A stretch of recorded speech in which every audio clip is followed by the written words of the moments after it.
Good morning, everyone. It only took, I guess, 3 speakers for them to invite me up here.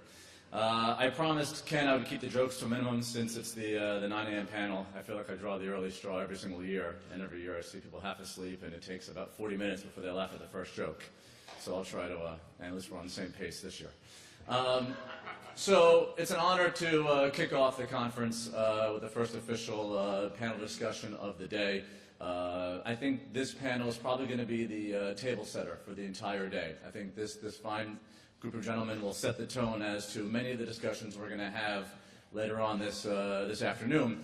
When the topic becomes, the business and the art of technology, it kind of feels like an oxymoron in many regards. How do those two things work together? I mean, imagine if we could do everything we wanted without having to worry about the dollar. We'd be Fox. But, all right, so there you go.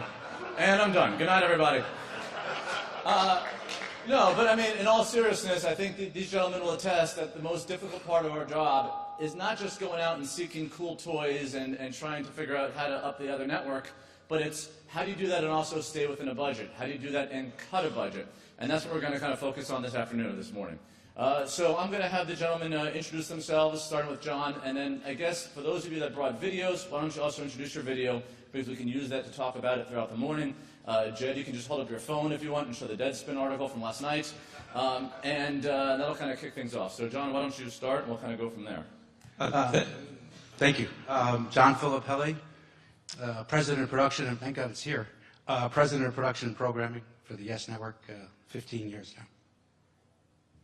now. Curt Gowdy Jr. with SNY, and thanks for having us today, Jason, and SVG, thank you very much. Joseph Maar with NESN. Jed Drake with ESPN, and it was actually USA Today. But, yeah, so if you want to Google USA Today Pylon Cam, you can see our video. John Slobotkin with the NBC Sports Regional Networks. All right, so when I said let's show the videos, actually what I meant was let's introduce ourselves, and then we'll get into the videos. John, you have a video, right, that you brought? You want to kind of intro that for us? It's just an overview of, a quick overview of YES, that's all it is. All right, we'll take it. Want to take a look? Sure. As we say in the trades, roll it.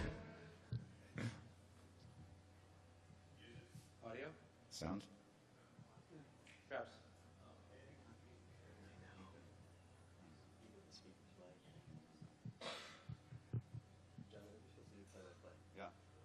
There's Alex Rodriguez. Should have been comeback player of the year. They gave it to Prince Fielder. Okay. Notice it's the sports video group. It's not the sports audio and video group. So, Jack, there it is. For Fox Hero Tanaka, the wrist snap, kind of an underrated asset for pitchers that throw splitters. Name a tourist attraction in New York City. Empire State Building. We welcome you inside Barclays Center, everybody. Ian Eagle, along with his own Mike Patella, always anticipation on opening night. Lopez, big finish for a big man. Hollis Jefferson, major hops with move. Oh, what an angle! What a strike by Poku! And Frank Lampard buries it! I'm on like an 8-day streak of not checking Twitter, and it's the happiest I've been in like 5 years. I'm doing the same thing. I think it's a $4 billion ecosystem. Yankees fans, they want that big splash. It's high, let it fly. It's low, let it go.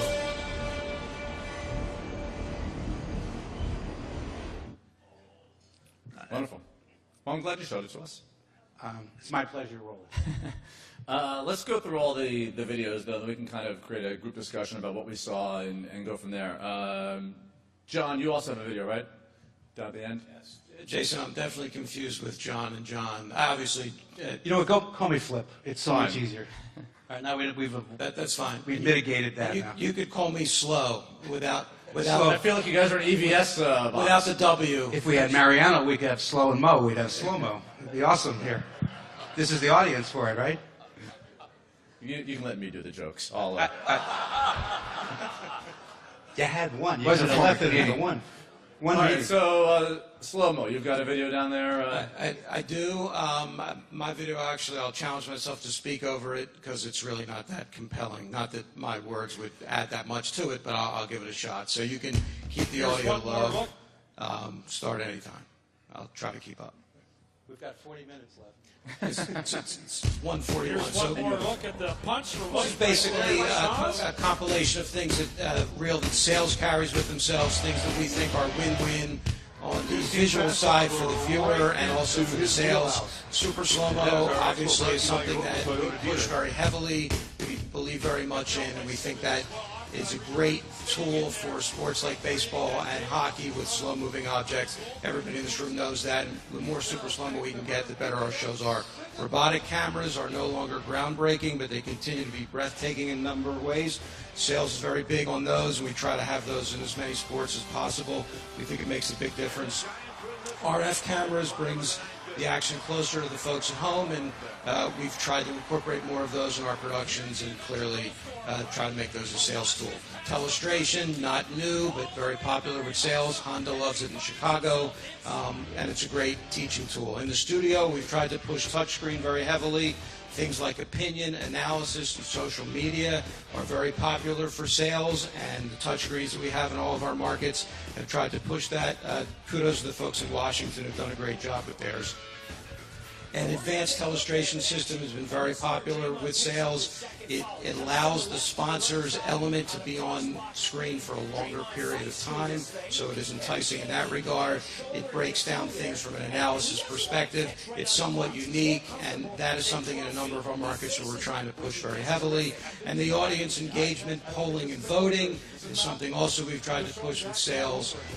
Any opportunity we can get to make the viewer at home feel a part of the show, we've tried to take advantage of. So that's a small sample of the things that our sales folks are trying to push and have been successful with for the most part in terms of popularity for them and for the viewer to be have an enhancement. So thank you.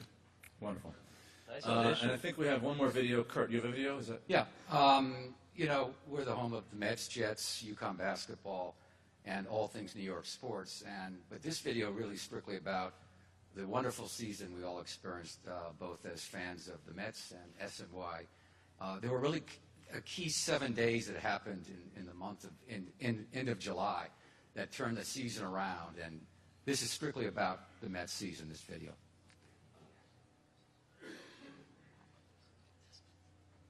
If this is Wilmer Flores' last day as a Met, he has been a good soldier. What possibly could be going through his mind?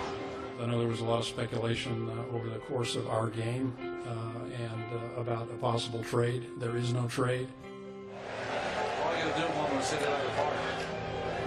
Flores drives it deep left center field. Taylor back near the wall. It's out of here. Wilmer Flores night at Citi Field comes to a fitting close.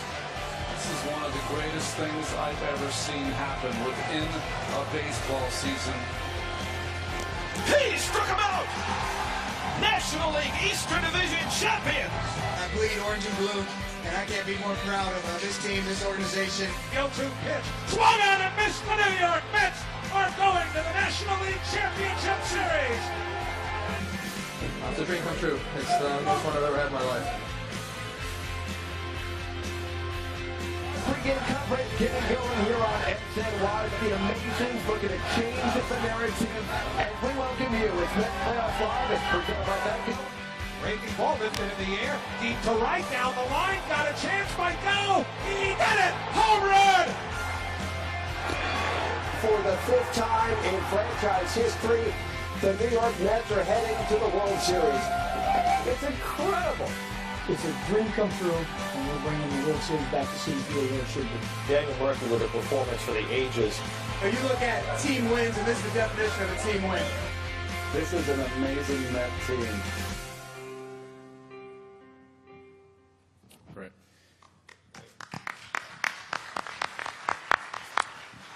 And you can see, Curt, I chose your video last to kind of get the room pumped as we head into the discussion. So, not to put you guys on the spot, but to put you guys on the spot, let's just kind of attack the year 2015 and start with what worked from a technology standpoint, just name something off the top of your head as you look back in the last 12 months that you say to yourselves, well, I'm glad we went into that direction, whether it's high speed, whether it's virtual graphics, whether it's work for you from home with remote. Just what worked this past year? What was worth it? I'll take a shot at Pylon Cam, which was an addition that we spent 6 months in the making, and especially I think for this New York-based audience here, the replay last night was validation for that system, and I think it speaks to what we've been talking about all along, where you need a commitment from on high in order to make those kinds of projects a reality. And by that I mean financial resources, and then you need people who are committed to it. It was a 6-month project to launch it, and we were talking earlier, Jason, about the fact that we had hoped and we saw ultimately shots that would actually have a bearing on the outcome of the telecast, as was the case last night. And you said, well, that's great, that's 1 in 20, but the other 19 games we had great images that people have not seen before. So I think for all of us, it's a commitment from on high at the executive level, and a commitment to continue to do things ultimately for the viewer, because in the end, that's we talk about it and it sounds like a cliche, but if we're doing it for ourselves, then we're misguided. It's ultimately got to make better television for our viewers and better storytelling. And in the end, when we look back at 2015, I think we will look at Pylon Cam and say, it was a great addition, and it continues to bear that out, and we'll do so right through the college championship game. You look like you want to jump in there, Flip. Yeah, I was going to say we used StatsCast. We experimented with it. It's an MLB innovation, and I thought it was really very useful, because what it did was take sabermetrics, which can both be a blessing and a curse inside of a telecast, depending on how much time you spend putting something in context. And I really do believe you have to take a lot of it and put it in context. But the fact that visually now you could see, you had the illustrations, and you could see visually what a lot of the sabermetrics was about, exit velocity or route to the ball or whatever. I thought that was actually pretty fascinating, and it was able to, again, take the sabermetrics, which is so dominating sometimes in telecast. If you let it, you have to kind of cut it off at a point where it's reasonable, but it does actually add some weight, and it furthers a telecast. So I thought it was a really good innovation, and you'll see a lot more of it in the year and as time goes on. Do you gentlemen feel that there is a pressure to get enhancements on the air when you sell production and the bean counters with an idea of, hey, we need X number of dollars to invest into this technology, to R&D it, to get it up and running, to get it implemented in the show? Do you feel like you've got to prove to everybody, yeah, this is useful, and you shoehorn it in there at least a couple times a show to find its worth? No, I don't. I think that it's, look, we never force anything on the air. I don't think anybody in this panel wants to force anything on the air. It's still content is king, storytelling is king. But, we've been able to, over the years, from ORAD to iMoveX to multiple super slow motion to enhanced audio, we just keep building our telecast on the remote side every year. Last year, we ended up adding additional super slow-mos, RF cameras. We mic'd the entire outfield, and we added more programming in studio for our pre and post. So when it warrants it, we go out and get it, but we can't get it until we get our sales team on board with it, because sometimes for us as a regional network, the cost is high. We have a great partnership also with the NBC Sports Networks, where we go in as a group, and we're able to achieve a lot of things there on discounted prices. So when it warrants, we're there with it, and we've proven to be there with it, but still, the visuals of the game and the storytelling, for me personally, is still what it's about. So the one luxury I feel like you gentlemen have over me, besides being able to sit down, is you guys can sponsor enhancements. At HBO, we're a non-commercial network, so aside from pay-per-view telecasts, I can't sponsor anything on air. How big does sponsorship play a role as far as being able to buy into technologies and have someone else pay for it? Joe, do you have any thoughts about that? At NESN, we try to super serve the fan. We certainly invest a lot in new technologies. But we have a very rigorous business model that the company operates on. And so we tend to invert and say, what is it we can do as an organization that ultimately will promote sales or affiliate distribution, viewership, ratings. So probably the most unique thing we've done to merge what sales wants and the justification is to do a pilot program that we did all throughout baseball season for the Red Sox and are now continuing, where we did a minute-by-minute analysis of 2 minutes before all the way through 2 minutes after a commercial break and watched the viewership patterns, and then about 3 to 4 times a game put content during the commercial, an L-bar, a multi-box, running the ticker edge, and then analyzed which of multiple different features would keep viewers tuned in, which technologies could we run and not lose people during a commercial break. And I think by and large, when you start to go that direction, you bifurcate what you're trying to do. You're trying to bring storytelling and ideas to the viewers and fans, because now during a break, they can actually see content, but you're also giving something to the sales department to go out and sell innovation. And you're saying, look, you can not only own this spot, but you can own the content and be one of the innovators, because of the agencies out there, the people who are representing the advertisers are hungry to see what's new and different. And so starting this coming Red Sox season, every game for several of the breaks, we'll be putting enhanced technologies to try to monetize what we think is the best way to merge technology, keep our ratings strong, and really do some storytelling, all kind of ball together. So for us, that becomes a big business model then, because it drives ratings, it drives revenue, and storytelling. And we'll come back to you in a second, Joe, for an announcement that you've got. We call that a tease. But Slo, did you want to chime in? It looked like you were leaning forward to jump in there. It's fine, Jason. I can add that we have extensive discussions with sales often about technologies, but the thing that is challenging for that is salespeople traditionally don't sell technologies. They don't like to sell something that they have to put money against the cost, because the reality is selling a 30-second spot and throwing an enhancement on top of it is a lot easier for them to do. So the education process of what this technology means, the uniqueness of it, how it sells in the market, is real. That's the hard part, is kind of getting sales to buy in to allow them to take something to market, and that's very, very difficult. But we have a very supportive sales staff. They're always embracing of unique opportunities, but just getting to that point of them to agree that this is unique and it is worth the effort to cover the cost, that's been the hardest challenge for us as a group. Jed, you want to do? Yeah, just a quick follow-up on that. I agree with everything that's being said about funding and integrating with our sales force.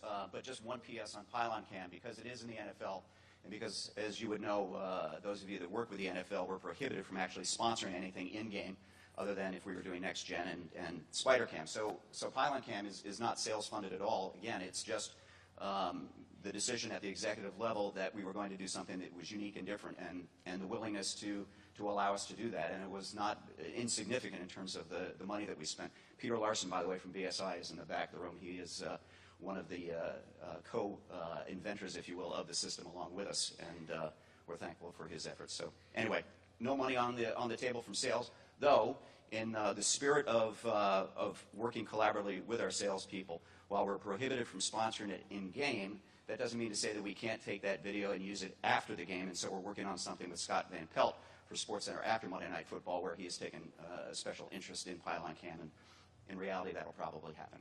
And wait, and Flip, I'll get to you in 1 second. But Jed, on that point, so you have to self-fund Pylon Cam yourself.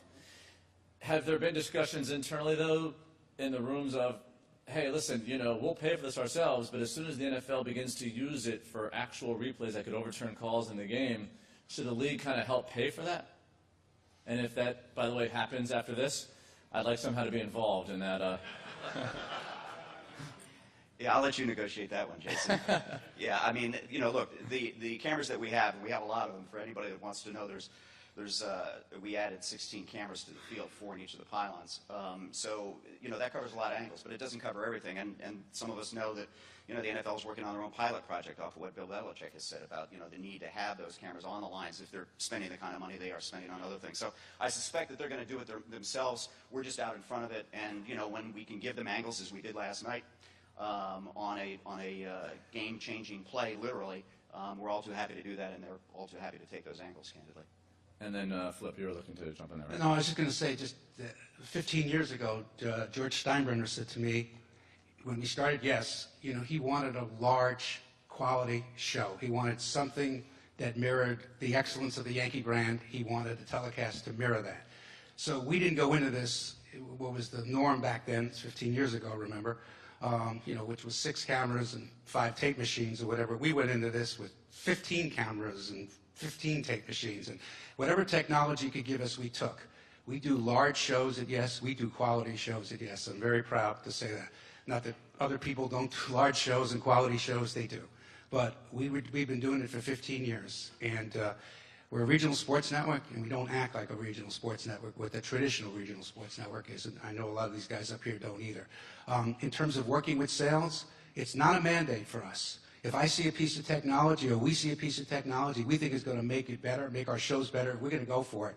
We don't take every piece of technology that's available to us. There's some of it I've really resisted because I really don't think it adds much to the shows. But if it's going to add something to what we do, we'll use it. I have also resisted sometimes sponsor integration. I have resisted when we do the replays or when baseball is reviewing a play, and a lot of regionals decide that it's a sponsorship opportunity. You know, this replay is brought to you by Lowe's.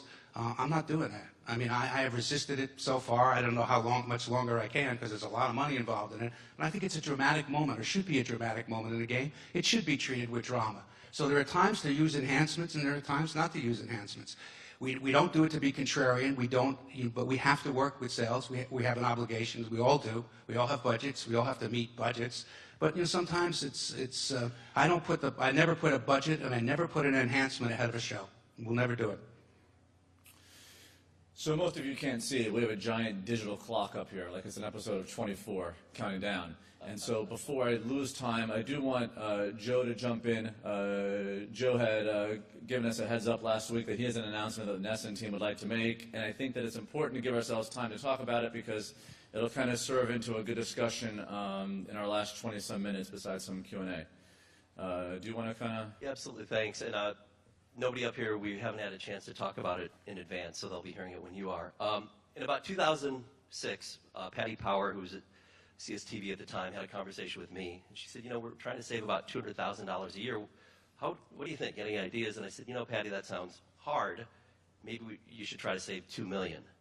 Because if you save $200,000, you paper cut people everywhere you go. If you save $2 million, you do something disruptive. And that disruptive concept at the time was the idea that people now call at home or Remy's.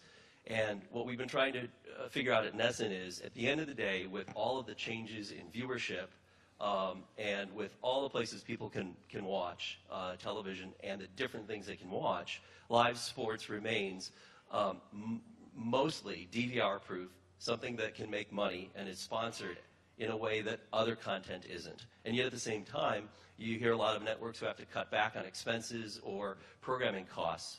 And for us, I think at the end of the day, like Flip, we really pride ourselves on doing big, major, large broadcasts that serve the fan for Red Sox and Bruins. But there's a slice of the market out there that is very expensive to produce, and we don't bring as much programming to the fan, which would be preseason games, spring training games, things like that. Curt and I have talked, just for us to go to Port St. Lucie to do a game, you've got to pre-cable the entire stadium just for one day, and it's not cost effective. So over the past year, we've been quietly working with some technology providers, and starting this spring for Red Sox baseball spring training, the majority of our games will be done without a truck. They'll be done without a satellite signal, without a fiber, and without the internet. We're going to do most of our games through cellular telephone transmission. Long lenses, big cameras, HD quality, high-end tripods, so it'll look just like a game that you'd normally see on NESN.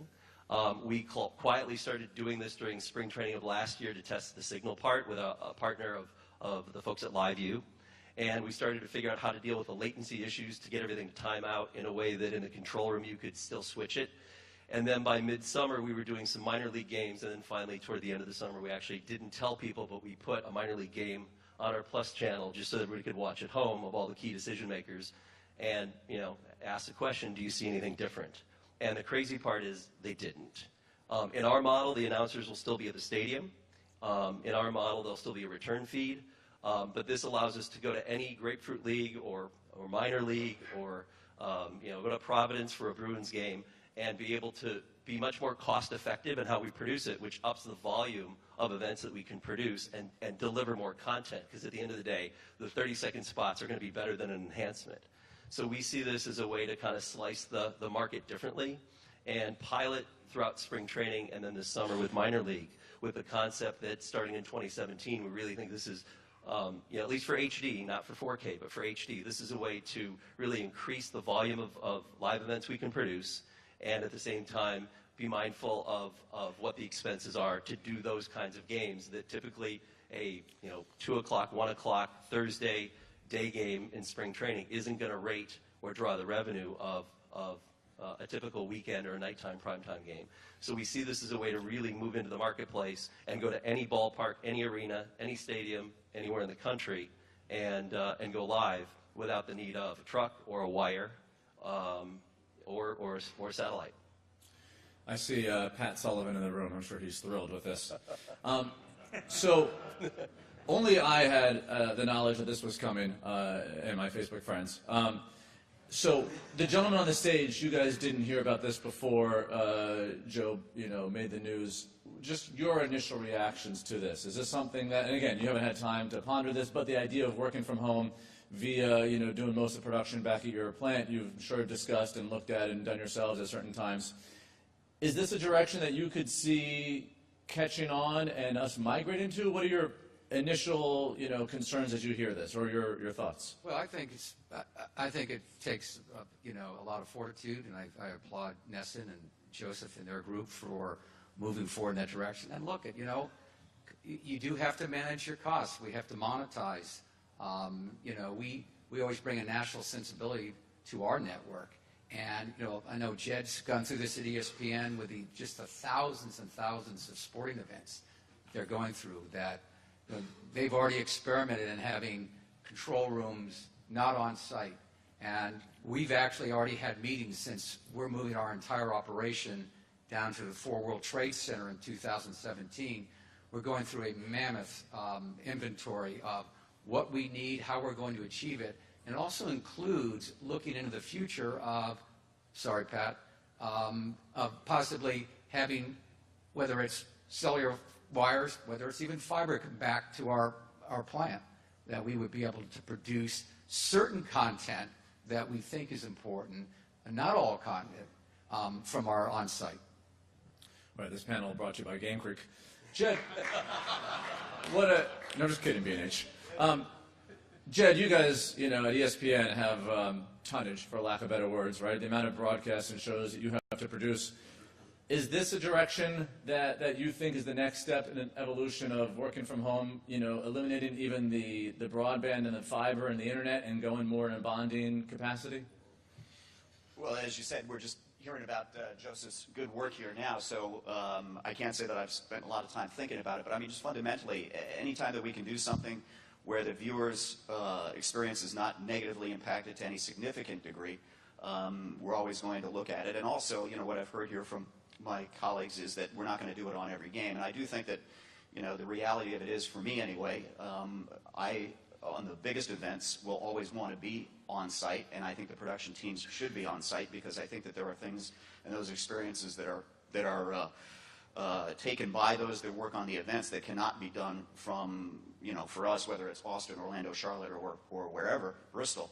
But look, in the tonnage category, absolutely. I mean, it's a necessity. Some of the things that we do with very low ratings, and if we can reduce our costs, we're clearly going to do that. But I just hope the day never comes where the biggest events that we're doing, and where that line is drawn is always going to be a discussion. But I just hope the day never comes where we're doing everything from home.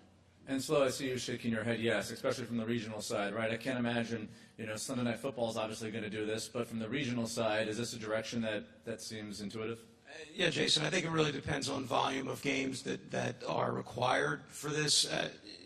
About 4 years ago when NBC and when Comcast bought NBC and the merger took place, and I'd come from the Comcast side and the regional network side, I met with some people from NBC, and they said, how many of your events are A level, B level, and C level. And I said, well, all of our events are A level.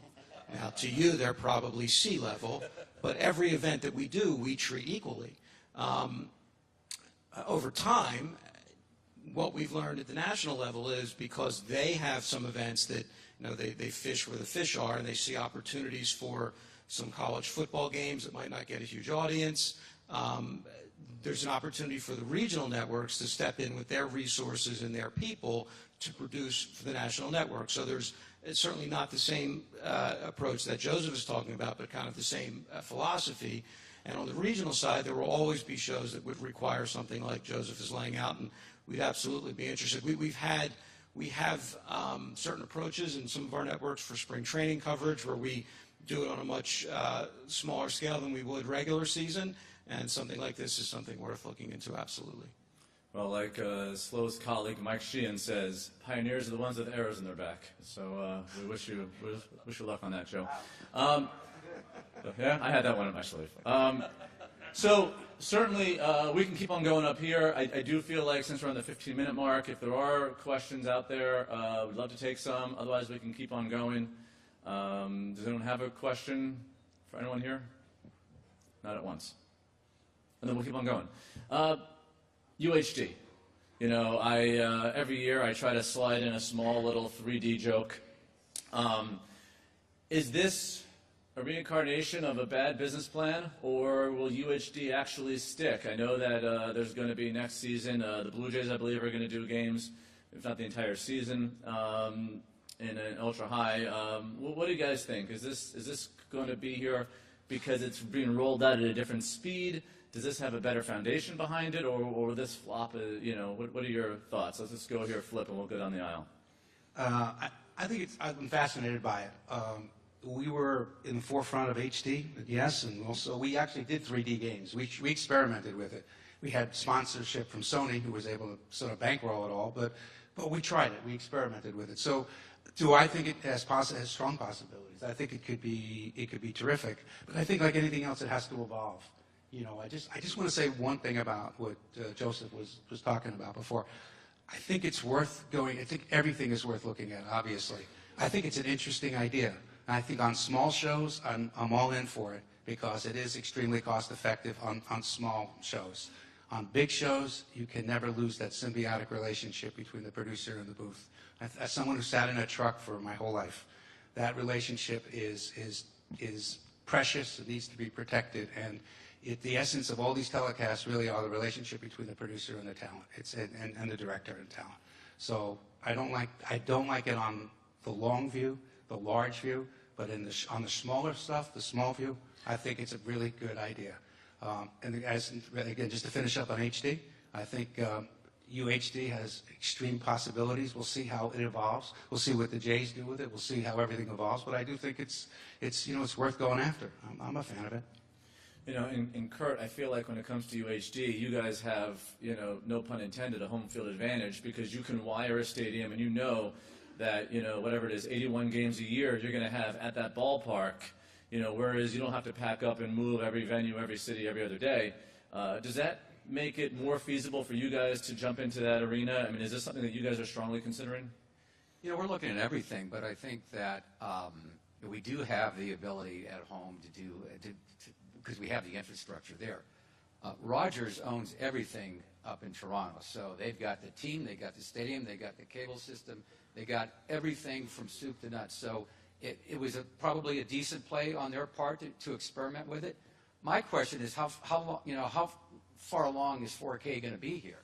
I mean, NHK is already next year going to be starting their 8K sports coverage, getting ready for the 2020 Tokyo Olympics. And I think 4K will be a distant memory. I think when you see Tokyo, the Olympics in Tokyo, we're going to be totally blown away with the visuals in 8K, which is 16 times what it is right now that the normal viewers will watch on HD. And the audio will get to a point where at any arena, any stadium, you can move that microphone anywhere and hear a conversation that might be happening in the end zone across the field with a soccer coach. So My feeling is that we've experimented with 4K Super Zoom in a lot of our games during our Mets Plus telecast, but I really think that 8K is where it's at in the future. And Joe, I feel like this kind of contradicts a little bit the idea of working from home.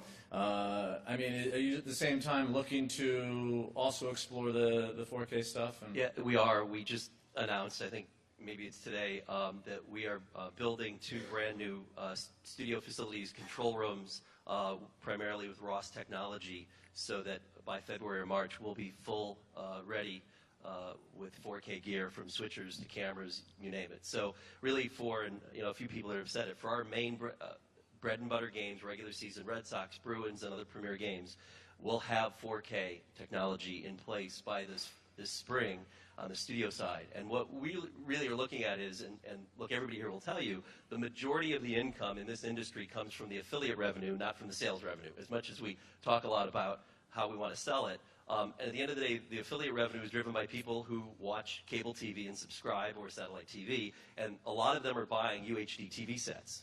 So in an odd way, unlike when HD came out, where we're trying to do HD, but who has a set, now it's people have 4K sets, and we're not even there yet. So I think that the consumer is going to drive this demand, and the cable companies and satellite providers that get on board with UHD are going to be able to distribute and monetize that in ways that, because that's the lion's share of the revenue that comes to the sports networks on the affiliate side, I think that's going to push it along much more quickly. I agree with Curt that it's kind of a strange thing to be talking about 4K when really sort of 8 is on the horizon, but until the distribution is there to distribute 8K, I think we're going to be stuck with a lot of people with TV sets at home who want content, and I think the sports networks that provide 4K content are going to go first and have a lion's share of the leverage when they do an affiliate deal. For the record, by the way, you're going to have a busy spring between that and the other announcements. Jed, what's your take on all this? What's the ESPN overall view of the 4K stuff? So I got about half a dozen pairs of glasses in a closet in my office I can give you, Jason, from those 3D monitors that I bought that I've never used.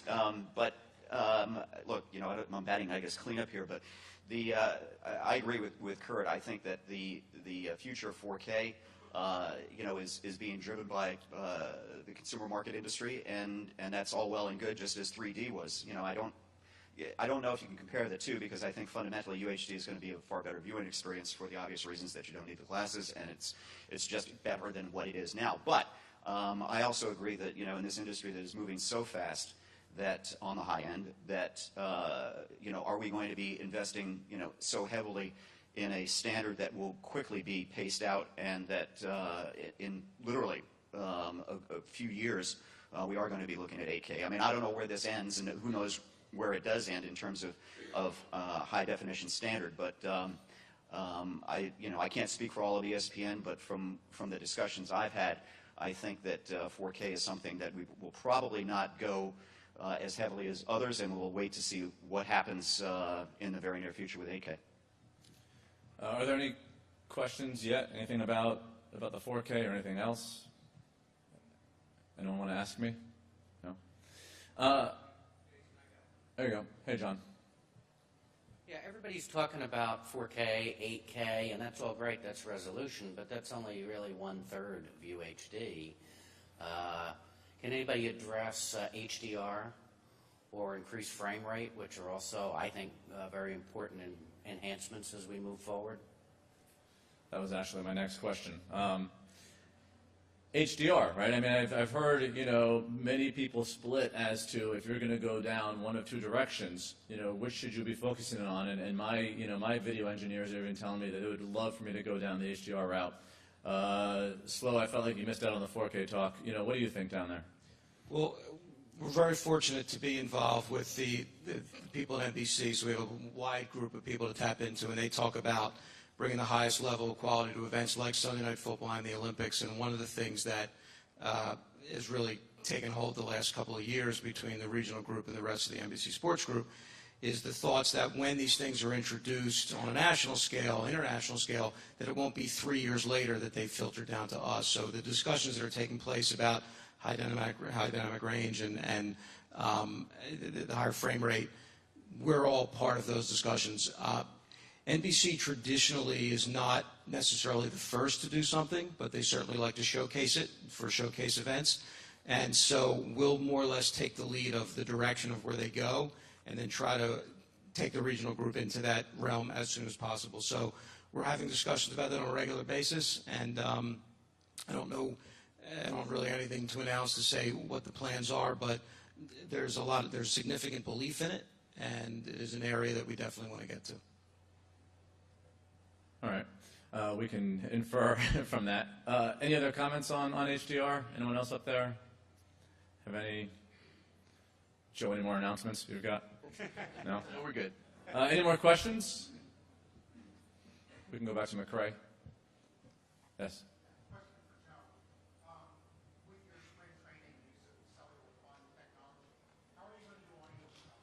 So the question is, with the cellular bonded, how are we going to do audio? Right? So each of the transmitters will send back 2 channels.